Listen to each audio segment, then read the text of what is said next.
জনাব রিয়াজুল ইসলাম রিজু আইবির প্রেসিডেন্ট, আমার সহকর্মী জনাব শাকিল ওয়াহেদ, আমার সহকর্মী জনাব আব্দুল্লাহ, এখনো সহকর্মী বলছি আপনাকে, ও বলছিল সাবেক, আমি এখনো সাবেক বলতে চাচ্ছি না, আমার দেশের জন্য এখনো উনি আমার সহকর্মী, এবং আমার সহকর্মী জাহেদ চৌধুরী, এবং এখানে উপস্থিত রংপুরের সব দিকপাল, সম্পাদক, সাংবাদিকবৃন্দ, আসসালামু আলাইকুম। আমি কুষ্টিয়া দিয়ে শুরু করি। কাকতালীয়ভাবে কুষ্টিয়ায় যেদিন আমার উপরে আদালত চত্বরে আওয়ামী লীগের পান্ডারা, ছাত্রলীগের পান্ডারা আক্রমণ চালিয়েছিল হত্যা করবার জন্য, সেদিন আমার সাথে যে দুজন ছিলেন কাকতালীয়ভাবে সেই দুজন আজকে এখানে উপস্থিত আছেন। একজন প্রকৌশলী রিয়াজুল ইসলাম রিজু আমার বাঁ পাশে বসে আছেন, তিনি আমার সঙ্গে ছিলেন। আর আমার সঙ্গে ছিলেন আর একজন, যিনি এখন সরকারি বড় কর্তা, জনাব আব্দুল্লাহ, তিনিও আমার সঙ্গে ছিলেন। দুজন আমার সাথে ছিলেন। এবং সেদিন ওই আক্রমণের মধ্যে আমার মনে আছে যে কেমন করে যেন রিজু তার মোবাইল ফোনে বা অন্য কারো ফোনে, আমি জানি না কার ফোনে, আমার স্ত্রীকে কানেক্ট করে আমাকে দিয়েছিল যে মাহমুদ ভাই আপনি কথা বলেন। তো আমি শুধু একটা বাক্য বলেছিলাম আমার স্ত্রীকে যে সম্ভবত তোমার সাথে আর দেখা হচ্ছে না, কারণ আমি ধরে নিয়েছিলাম যে ওই দিন জীবিত ওখান থেকে আসা সম্ভব না। তো আল্লাহর রহমত, আল্লাহর অন্য ইচ্ছা ছিল, আমার হায়াত ছিল যে ওখান থেকে সেদিন জীবিত আসতে পেরেছিলাম। এরপর আমি চলে যাই আরেকটু পিছনে, কারণ ও শুরু করেছে বক্তব্য সেই শাহবাগে ফ্যাসিবাদের পদধ্বনি, সেই হেডলাইনের গল্পটা শুনতে চেয়েছে। এটা আপনাদের সবার জন্য বলছি, আপনারা আমার সহকর্মী এবং আপনারাও এই ধরনের অভিজ্ঞতা আপনাদের হয়, আপনারা পত্রিকা চালান, আমিও পত্রিকা চালাতাম। তো তখন তো আপনারা জানেন সারা বাংলাদেশ উত্তাল, এবং সারা বাংলাদেশের মিডিয়া তখন শাহবাগের যে তথাকথিত গণজাগরণ মঞ্চ তাকে প্রমোট করছে, তাকে প্রমোট করার কম্পিটিশন চলছে বাংলাদেশের মিডিয়াতে। টেলিভিশনে 24 ঘন্টা দেখানো হচ্ছে, পত্রিকাতে পুরো প্রথম পৃষ্ঠা জুড়ে শুধু শাহবাগের নিউজ। আমার তো সমকালের একটা ছবির কথা মনে পড়ে, আপনাদের নিশ্চয়ই মনে পড়বে। পুরো ছবি জুড়ে, পুরো প্রথম পাতা জুড়ে শুধুমাত্র শাহবাগের মোমবাতির ছবি, আপনাদের নিশ্চয়ই অনেকের মনে আছে। পুরো প্রথম পৃষ্ঠা শুধু শাহবাগের মোমবাতির ছবি, এভাবে প্রমোট করা হয়েছে। কিন্তু আমি যে কোনো কারণেই হোক, আমার মনে হয়েছিল যে এটা বাংলাদেশের বিরুদ্ধে, বাংলাদেশকে ভারতের করায়ত্ত করবার একটা ষড়যন্ত্র, একটা প্রজেক্ট। এবং এই আমার কাছে কিছু ইনফরমেশনও ছিল। পুরোটা যে শুধু ফিলোসফিক্যাল ছিল ব্যাপারটা সেরকম না, তথ্য এবং ফিলোসফি মিলিয়ে ব্যাপারটা ছিল। আমার কাছে তথ্য ছিল যে এই পুরো আয়োজনের পিছনে কাজ করছে ভারতীয় দূতাবাস, এটা আমি জানতাম। এবং ভারতীয় দূতাবাস তখন আবার পশ্চিমা দূতাবাসগুলোর সমর্থন তারা পেয়েছিল। তার মানে তারা চাচ্ছিল যে বাংলাদেশে যেন সম্পূর্ণভাবে এক ধরনের ইসলামোফোবিক একটা মিডিয়া তৈরি হয়, যাদের কাজ হবে বাংলাদেশের 90% মানুষের ধর্মকে ছোট করা এবং বাংলাদেশকে প্রকৃতপক্ষে ভারতের একটি উপনিবেশে পরিণত করা। এই ছিল গণজাগরণ মঞ্চের প্রধান উদ্দেশ্য। তো তখন সকল পত্রপত্রিকায় তার জয়ধ্বনি চলছে, মানে শাহবাগের জয়ধ্বনি চলছে। তো সেখানে সন্ধ্যাবেলা আমি বসে আছি, তো আমার যারা সহকর্মী ছিলেন এবং তার মধ্যে আব্দুল্লাহ বসে আছে এখানে এবং জাহিদ বসে আছে, একজন নাই, আব্দুল আহমেদ, আমাদের নির্বাহী সম্পাদক। তিনি ঢাকায় ব্যস্ত, আমার দেশ আবার চালু করা নিয়ে ব্যস্ত, এই জন্য আসতে পারেন নাই। তিনি ছিলেন তিনজন এবং তারা একটা হেডলাইন লিখে নিয়ে এসছেন এবং একটা নিউজ লিখে নিয়ে এসছেন। তো আমি নিউজটা পড়েছি, আমার কাছে তারা মিটিংয়ে আসার আগে নিউজটা পড়েছি, হেডলাইনও আমি দেখেছি। দেখে আমি একটা প্যাড নিলাম, নিউজ প্রিন্টের প্যাড, যেটা পত্রিকা অফিসে থাকে আপনারা জানেন, ছোট সাইজের প্যাড, আর একটা পেন্সিল নিলাম। পেন্সিল নিয়ে আমি পেন্সিল দিয়ে লিখলাম শাহবাগে ফ্যাসিবাদের পদধ্বনি। এটা যখন আমি লিখলাম, এই দুজনের মুখ শুকিয়ে গেছে। তারা আমার দিকে কিছুক্ষণ মানে অবাকভাবে তাকিয়েছে আমার দিকে, কিন্তু কিছু বলছে না। দুজনেই এখানে উপস্থিত, আফজাল আহমেদ আপনারা জানেন, খুবই সুলেখক, চমৎকার লেখে।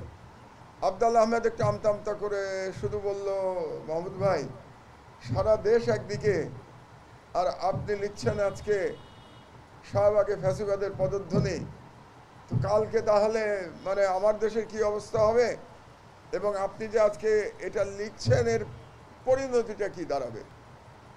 আমি আমার কলিগদের সাথে কিন্তু আমি খুবই ফ্রি, আপনারা জানবেন হয়তো, ওরা হয়তো গল্প করে আপনাদের সাথে।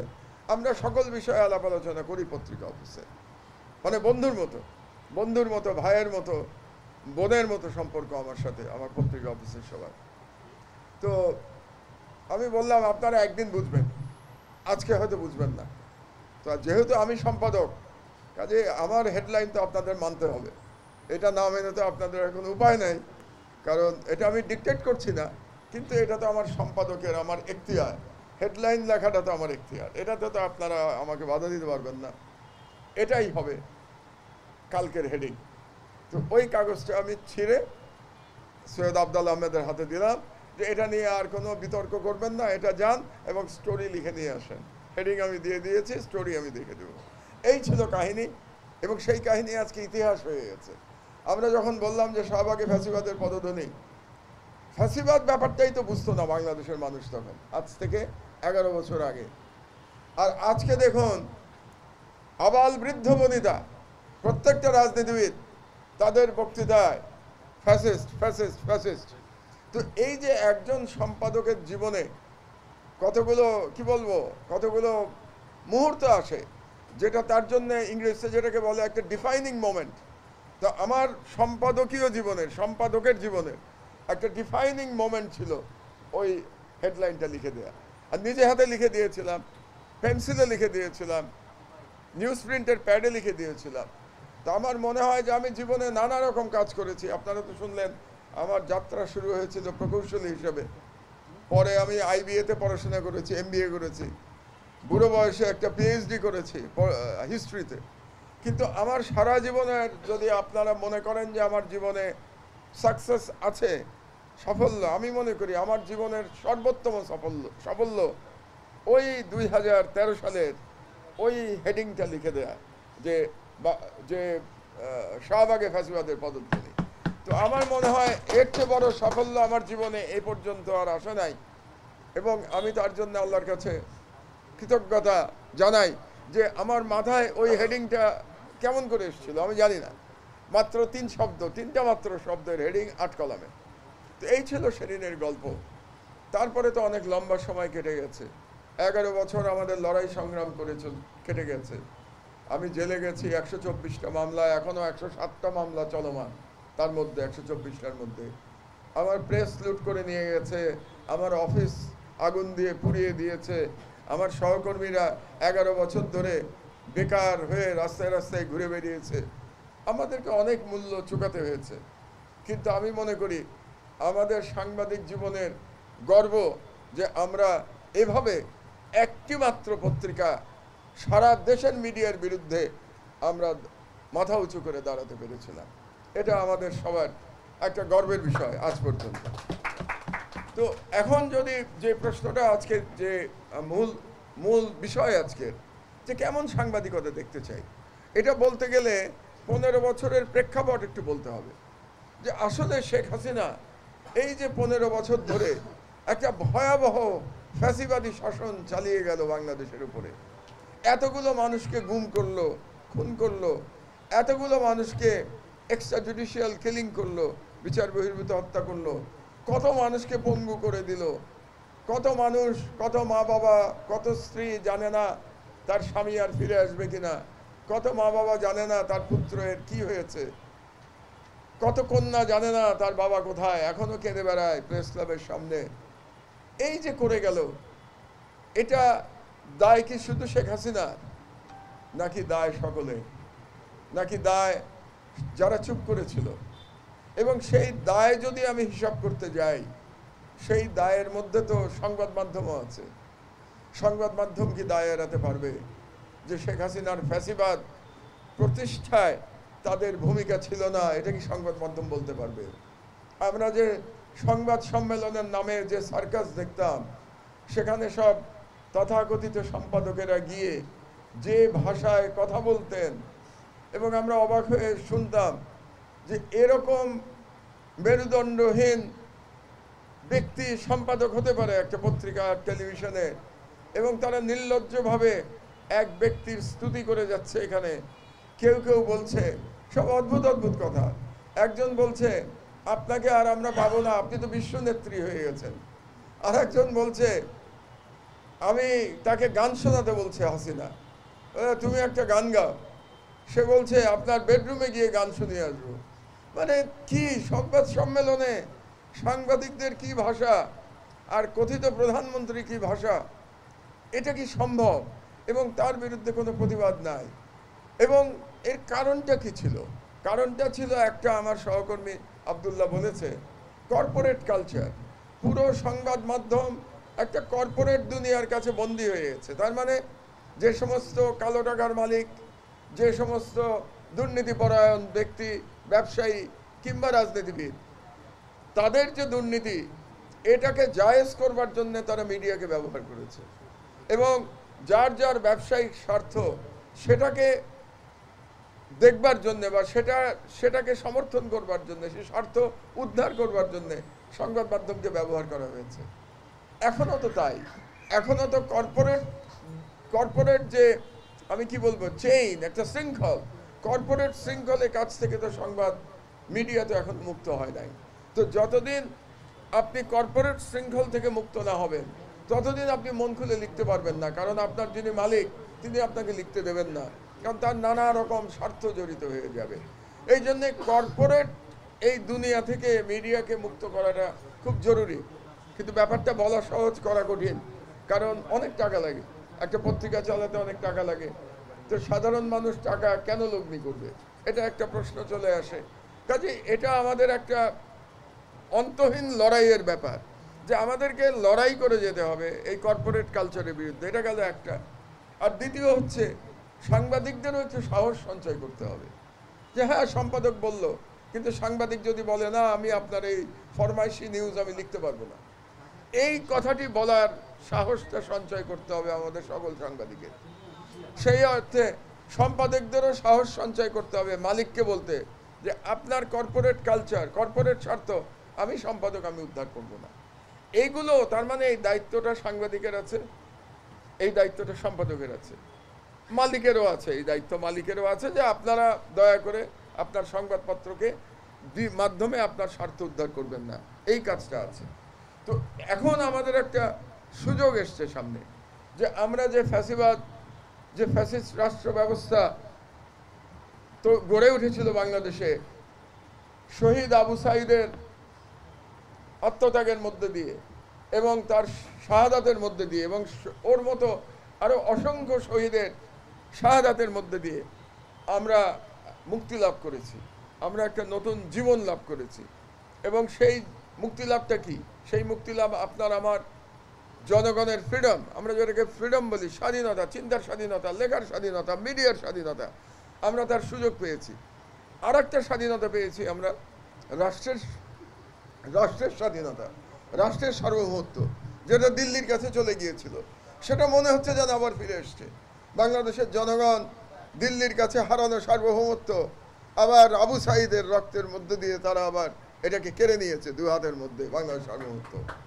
এবং আজকে যখন আবু সাঈদের কবর আমি জিয়ারত করতে গেলাম, তার বাবা মায়ের সাথে কথা বললাম, আমি একটা কথা বারে বারে বলেছি, যে আমি আবু সাঈদের কবরের পাশে দাঁড়িয়ে আছি অবশ্যই দুঃখ ভারাক্রান্ত হৃদয়ে, কিন্তু আমি নিজেকে সম্মানিত বোধ করছি।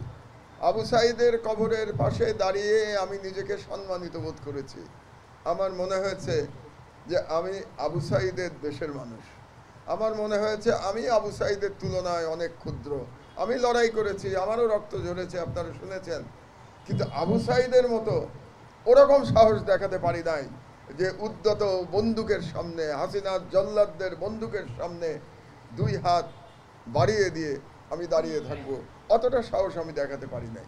কিছুটা হয়তো আমি দেখিয়েছিলাম কুষ্টিয়ায়, যখন ওই আমাকে আক্রমণের পরে পুলিশ আসলো আধ ঘন্টা পরে, ওরা আধ ঘন্টা সময় দিয়েছিল যে আমাকে হত্যা করবার জন্য। তো যখন পুলিশ আসলো নাটকের শেষে, আমি প্রথম যে কথাটা বলেছিলাম সেটা হলো ইন্ডিয়ান ডগ, তোমরা সব ভারতের কুকুর, এই পুলিশদের বলেছিলাম। এটা এখন এই ইউটিউবে আপনারা দেখতে পাবেন যে ইন্ডিয়ান ডগ বলছি, ভারতীয় কুকুর বলছি।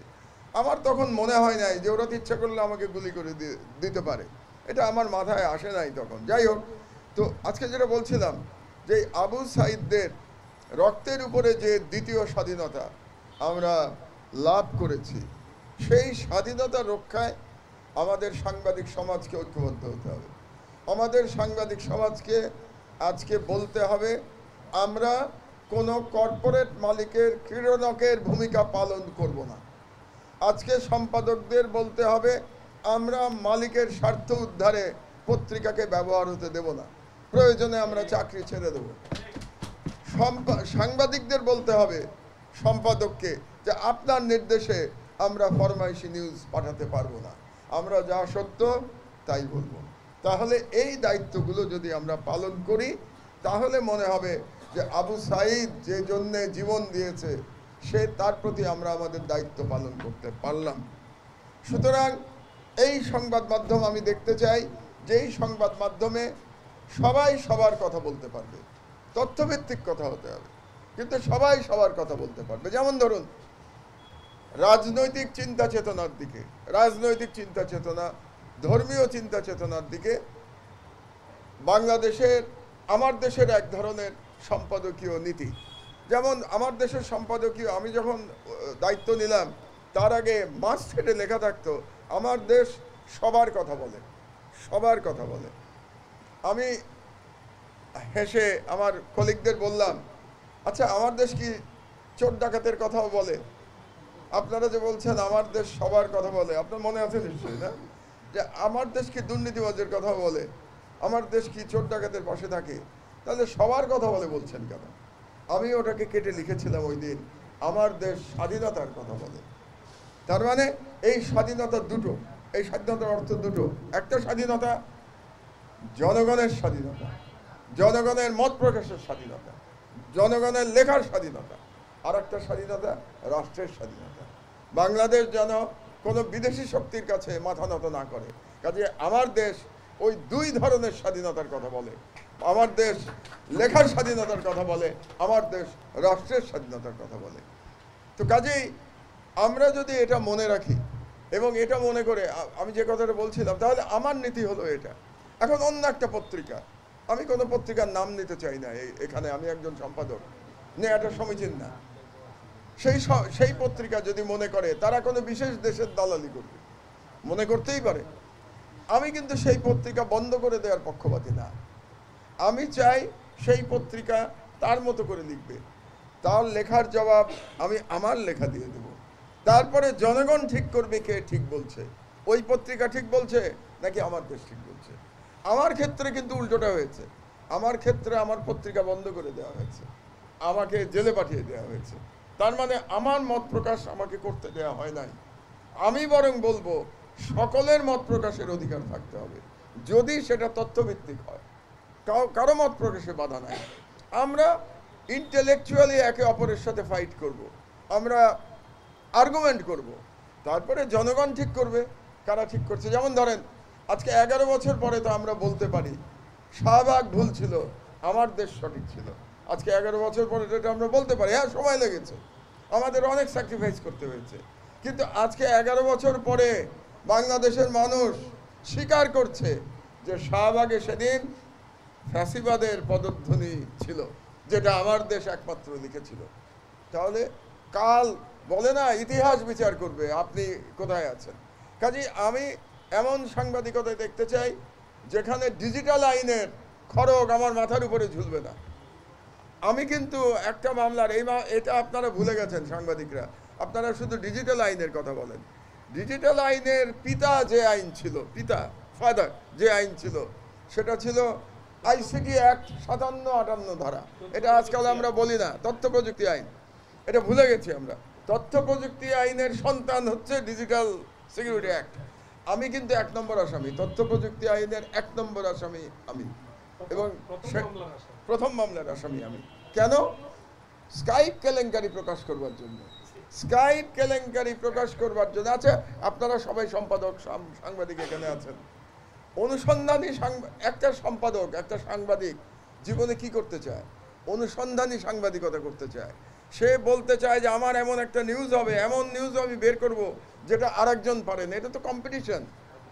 তো আমার যে স্কাইপ কেলেঙ্কারির যে নিউজ, এর থেকে বড়, এর থেকে সঠিক, এর থেকে চাঞ্চল্যকর অনুসন্ধানী সাংবাদিকতা গত 53 বছরে হয়েছে বাংলাদেশে। আপনাদের নিজেদেরকে প্রশ্ন করে দেখেন যে আমরা স্কাইপ কেলেঙ্কারিতে যা বের করেছিলাম, এর থেকে বড় অনুসন্ধানী সাংবাদিকতার নজির বাংলাদেশে নাই। অন্য কোনো দেশ হলে ওই সাংবাদিক যারা এটা জড়িত ছিল তারা ন্যাশনাল অ্যাওয়ার্ড পেত ওই অনুসন্ধানী সাংবাদিকতার জন্য। যে একজন বিচারকের চেয়ারে বসে সে কত বড় অন্যায় করছে সেটার তথ্য প্রমাণ সহ আমার দেশ সেদিন বের করে দিয়েছিল। অথচ পরিণতিতে আমাকে জেলে যেতে হয়েছে, পুরস্কার তো দূরের কথা, জেলে যেতে হয়েছে। আমি চাই, এমন সাংবাদিকতা চাই যে স্কাইপ কেলেঙ্কারির মতো নতুন যদি কোনো নিউজ বাংলাদেশে আসে এ ধরনের, তাহলে তাদেরকে পুরস্কৃত করা হবে, তাদেরকে তিরস্কৃত করা হবে না, তাদেরকে জেলে পাঠানো হবে না, তার পত্রিকা বন্ধ হবে না, তাকে পুরস্কৃত করা হবে, ন্যাশনালি পুরস্কৃত করা হবে এই ধরনের নিউজ বের করার জন্য। এমন সাংবাদিকতা আমি চাই। তো আমার বক্তব্য আমি আর খুব বেশি দীর্ঘায়িত করব না, কারণ ঢাকায় ফিরে যেতে হবে। 6:30টার সময় আমার ফ্লাইট, এয়ারপোর্ট পর্যন্ত যেতে হবে। কিন্তু আপনারা যে এই স্বল্প নোটিশে এত চমৎকার একটা অনুষ্ঠানের আয়োজন করেছেন, এর জন্য আয়োজকদের অসংখ্য ধন্যবাদ জানাই। আপনারা কষ্ট করে সবাই এসেছেন এখানে, এই জন্যে ধন্যবাদ জানাই। এবং আপনাদের পাশে বসে থাকতে আমার খুব ভালো লাগছে। যদি আরও 2-1 দিন থাকতে পারতাম আরও ভালো লাগতো আপনাদের সাথে গল্প করতে। ইনশাআল্লাহ আমার পত্রিকা 22শে ডিসেম্বর আমার টার্গেট। আমার দেশ 22শে ডিসেম্বর, আল্লাহ যদি করেন তাহলে পুনঃপ্রকাশ। এটার জন্য আমি খুব ব্যস্ত, মানে দিবারাত্রি পরিশ্রম করতে হচ্ছে। আমি তো বয়োজ্যেষ্ঠ মানুষ, অনেক বয়স হয়ে গেছে, তার মধ্যেও পরিশ্রম করে যাচ্ছে। আমি মনে করছি this is my last work. আমার কর্মজীবনের শেষ কাজ হবে আমার দেশের পুনঃপ্রকাশ। তো এটা যদি আমি করে যেতে পারি, আমি আল্লাহর কাছে শুকর করবো যে আমার জীবনের শেষ কাজটা আমি করে যেতে পেরেছি। এই কারণে আরও সময় আপনাদেরকে দিতে পারলাম না। বাট পত্রিকা শুরু হওয়ার পরে আবার আমি বিভাগীয় সফরে আসব, তখন 2-3 দিন আপনাদের সাথে আপনাদের এক্সপেরিয়েন্স নিয়ে আমি গল্প করব। আপনাদের কাছ থেকেও আমি সাংবাদিকতা শিখবার চেষ্টা করব। সেই প্রত্যাশা ব্যক্ত করে আমার বক্তব্য শেষ করছি। আল্লাহ হাফেজ। বাংলাদেশ জিন্দাবাদ। স্বাধীন সাংবাদিকতার জয় হোক। ধন্যবাদ। আমরা এখন